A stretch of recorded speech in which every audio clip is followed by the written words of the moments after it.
दोस्त थे। एक बार क्या हुआ कि भारत का इंजीनियर अमेरिकन इंजीनियर के घर गया तो वो उसे घर के दूसरे फ्लोर पर ले गया और दूसरे फ्लोर की बालकनी में दोनों खड़े हुए। तो भारतीय इंजीनियर ने अमेरिकन इंजीनियर से पूछा, ये बताइए तुमने इतना बढ़िया सा घर कैसे बनवा लिया? तो अमेरिकन इंजीनियर ने कहा, सामने वो पुल देख रहे हो ना? बोला हाँ देख रहा हूँ। बोले इसका 10% मेरी जेब में आया था तो मैंने इतने बढ़िया घर बनवाया था। अब 3 साल बाद जब अमेरिकन इंजीनियर भारतीय इंजीनियर के जब घर आया तो उसको लिफ्ट से ले गया 8वें फ्लोर। जब 8वें फ्लोर की बालकनी में दोनों खड़े हुए तो अमेरिकन इंजीनियर ने पूछा, दोस्त तुमने इतना बढ़िया होटल कैसे बना लिया? तो उसने कहा, सामने पुल दिख रहा है ना? उसने कहा दिख तो नहीं रहा है। आपने बताना इतना बता सकते। उसने कहा दिख तो नहीं रहा है। तो बोले देखिएगा कैसे पूरा का पूरा यदि मेरी जेब में गया। आप ऐसे मत करना, आप बढ़िया वाले इंजीनियर बनना, कहना ये चाहता था। सुनिए एक कविता सुनिए इसी भावभूमि को लेकर के। गणतंत्र दिवस की सुबह सेना की टुकड़ी, और आपका मैं परीक्षा भी लूंगा कि आपने कितना पढ़ा है। गणतंत्र दिवस की सुबह सेना की टुकड़ी पुल के ऊपर से गुजरी।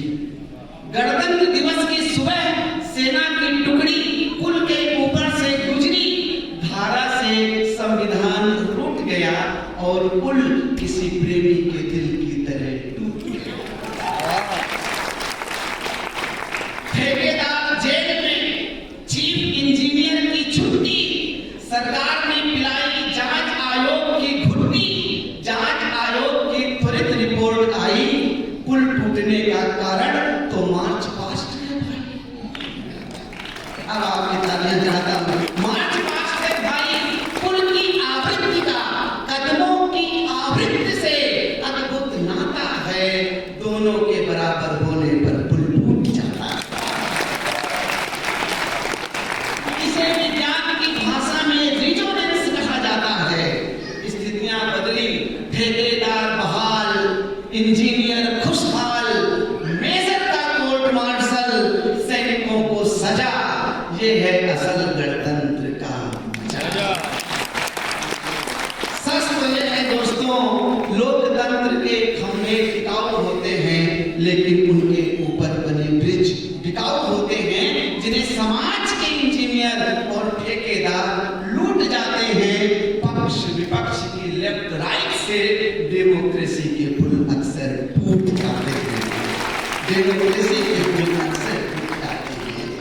पुल को अफसोस ये जरा भी नहीं है कि उसको गिराने वाले दलालों के हाथों बिके। और अब देखना चाहता हूं विवेक की ताकत और आपकी तालियां।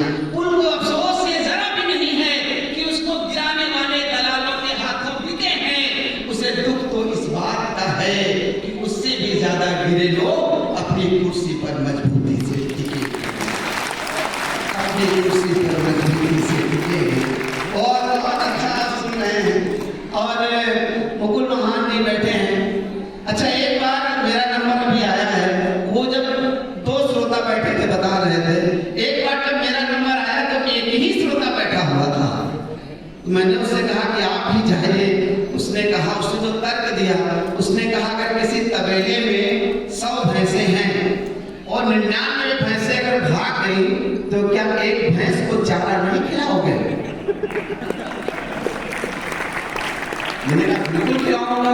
मैं जोश में आकर मैंने 1.5 घंटा काव्य पाठ किया, वो बेहोश हो गया। आईसीयू में पहुंच गया, उसे होश आया, मैं मिलने गया। हमने कहा तुम बेहोश कैसे हो गए?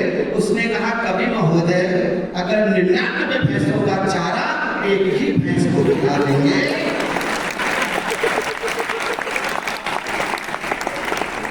यही होगा। ऐसी ऐसी स्थितियां होती रहती हैं। आइए आपको एक और कविता सुनाऊंगा। बड़ी अलग सी कविता सुनाना चाहता हूँ, वो भी बड़ी टेक्निकल कविता है। मैं टेक्निकल खूब लिखता रहता हूँ। अभी लोग कहते हैं आई वो जीवन में बहार की तरह, ऐसा वास्तविक जीवन में नहीं होता है। आई है वो जीवन में तूफान की तरह, आई है वो जीवन में तूफान की तरह, फेंका है लगता वायरस वुहान की तरह। तो संयम के सब अवसाद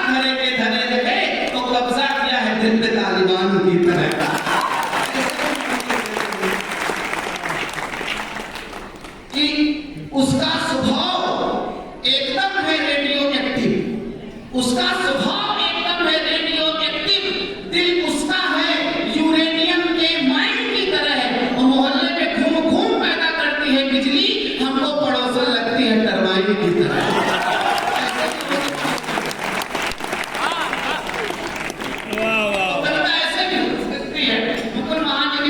प्रेम करते हो उसी से शादी हो जाए, इसको नई तरह से कैसे हो? मैंने कहा मैं कहूंगा, सुनिए मैंने कैसे कहा कि पहले मोम की खिड़की थी वो, शादी से पहले मोम की खिड़की थी वो, फिर लोहे का डोर हो गई शादी के बाद।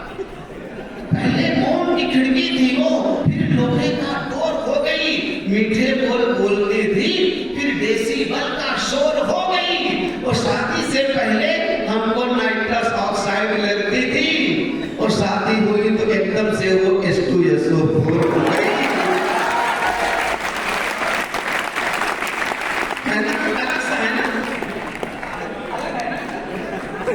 इस समंदर, अगर मुझे शायरी करनी होगी मैं कैसे करूंगा? इस समंदर की है बेचैनी, उसे साहिल नहीं मिलता due to global warming. Glacier पिघलते हैं तो सी लेवल इंक्रीज करता है, तो किनारे दूर चले जाते हैं।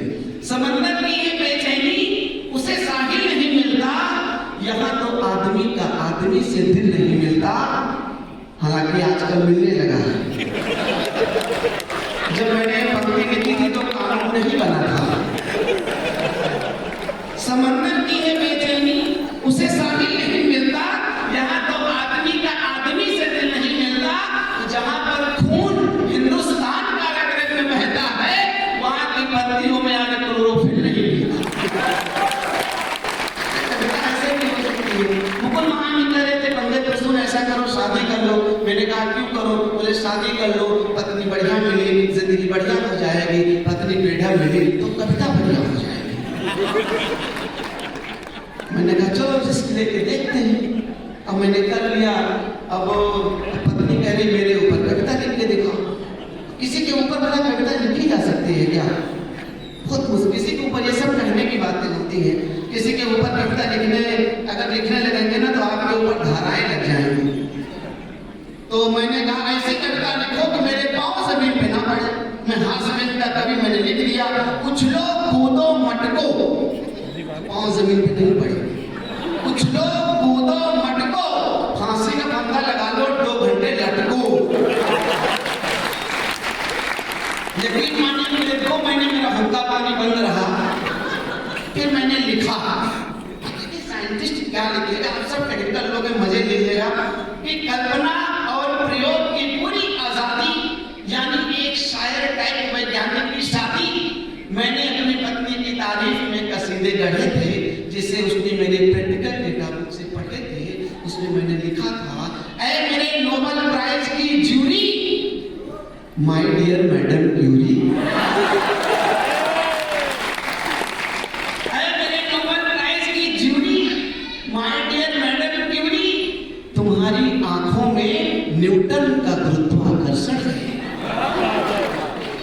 तुम्हारी आंखों में न्यूटन का गुरुत्वाकर्षण है, जिनमें नशा इस तरह भरा है जैसे कि एसिड के डिब्बे में एल्कोहल भरा है।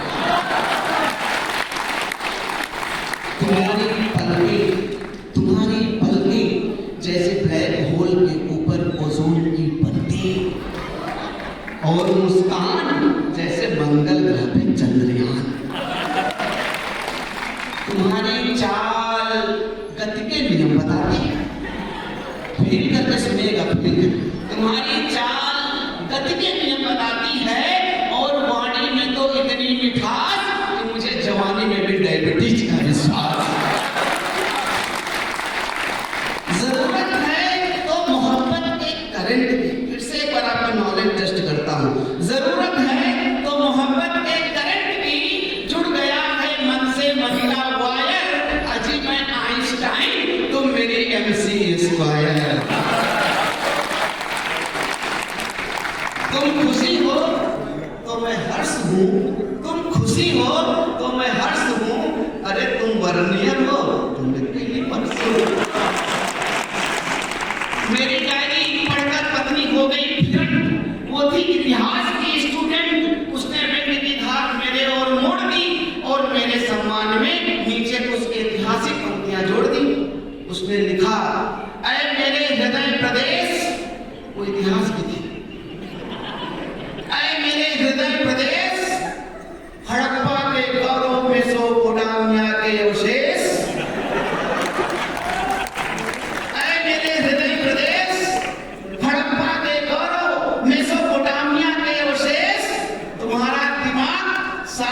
और साइंस के बीच भटक गया है और चेहरा श्रीलंका की तरह लटक गया।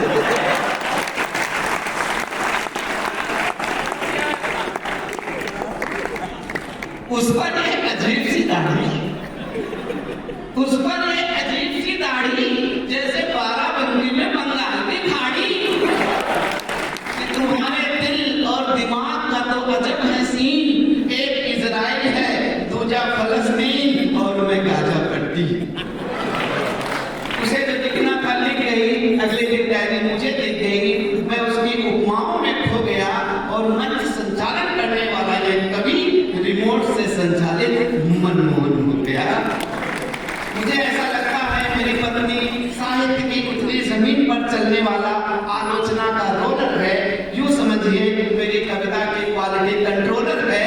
अगर वो देवी है तो मैं भक्ति हूँ, अगर वो शक्ति है तो मैं सहन सकती हूँ, तो मैं सहन सकती हूँ, तो मैं सहन सकती हूँ। बहुत अच्छा आपने सुना, मैं और भी सुना सकता हूँ लेकिन सुनाऊंगा नहीं, क्योंकि जितना पैसा मिले उतना ही काम करना चाहिए। इसके डेवलपमेंट का ये भी आप सकता सुन लीजिए, जितने मेहनताना मिले उतना ही जो है वो रिंच चलाइएगा। ये नहीं कि आपको थोड़ा मेहनताना दे के 7 दिन आपसे काम करा लिया जाए, तो ऐसा कर्मयोगियों की बड़ी जरूरत है। मैं चाहता हूँ कि एक कविता आपके लिए मैं लिख के लाया था, उसे मैं बिल्कुल नहीं सुनाऊंगा, एक छोटा सा ब्रेक लास्ट में सुन लीजिए चलते चलते, और उसके बाद मैं गजेंद्र प्रियांशु जी को मैं आमंत्रित करूंगा। मैंने एक कैदी से पूछा, एक बार जेल में कवि सम्मेलन हुआ था, वहाँ हम लोग गए थे कविता पढ़ने, वहाँ एक कैदी मिल गए थे, वहाँ से एक पेड़ उठाया, मैंने बिल्कुल वहाँ से लिएगा, मैंने एक कैदी से पूछा, मेरी कविता सुनकर तुम कुछ घबराए हो, बताओ किस सुर में अंदर आए हो। मेरी कविता सुनकर तुम कुछ घबराए हो, बताओ किस सुर में अंदर आए हो। वो बोला, मैं तमाम बच्चों को किडनैप करता था और घर वालों से फिरौती मांगता था, ऐसा करके मैंने लाखों कमाए। मैं बोला, रे मूर्ख, तुझे कौन समझाए, बच्चों को किडनैप करके तू फिरौती रहा था वसूल, इससे बेहतर होता कि खोल लेता एक प्राइवेट स्कूल। इससे बेहतर होता कि खोल लेता एक प्राइवेट स्कूल, फिर तू जेल नहीं जाता, लाखों नहीं करोड़ों कमाता, और किस्मत साथ देती तो एक दिन शिक्षा माफिया भी बन जाता, शिक्षा माफिया भी बन जाता। आइए अब हम आगे बताते हैं, अच्छे से बताते हैं,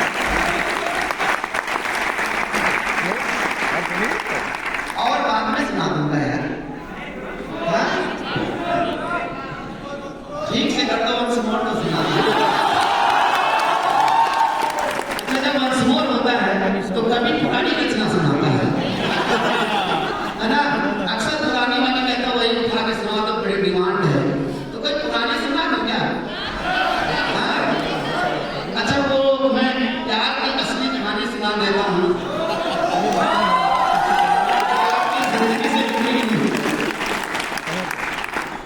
दो मेरे सहपाठी थे जो कि हॉस्टल में रहते थे, एक शर्मा जी थे, दूसरे तिवारी जी थे।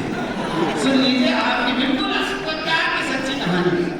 बहुत याद आते हैं दोनों बेचारे, बहुत याद आते हैं दोनों बेचारे, वो शर्मा तिवारी मोहब्बत के मारे, वो दोनों ही थे एक से प्यार करते। That was a triangular love story. वो दोनों ही थे एक से प्यार करते, उसी के तसव्वुर में जीते को मरते, वो दोनों पढ़ाई से उबे हुए थे, मोहब्बत की दरिया में डूबे। शर्मा ने उसको मोबाइल दिलाया, तिवारी ने था उसका टप्पू कराया। वो दोनों के बाइक पे खूब बैठती थी, और दोनों से भी गिफ्ट खूब बैठती थी। फिर एक दिन गिरा करके बिजली गई, वो फिर एक दिन गिरा करके बिजली गई, वो किसी तीसरे की थी दुल्हन हुई वो, लगा करके माथे पे सिंदूर आई, बोले कि कैसे हो शर्मा भाई। अपने कैसे गाली गाने बोली कि कैसे हो शर्मा भाई, रोए निपट कर तिवारी और शर्मा,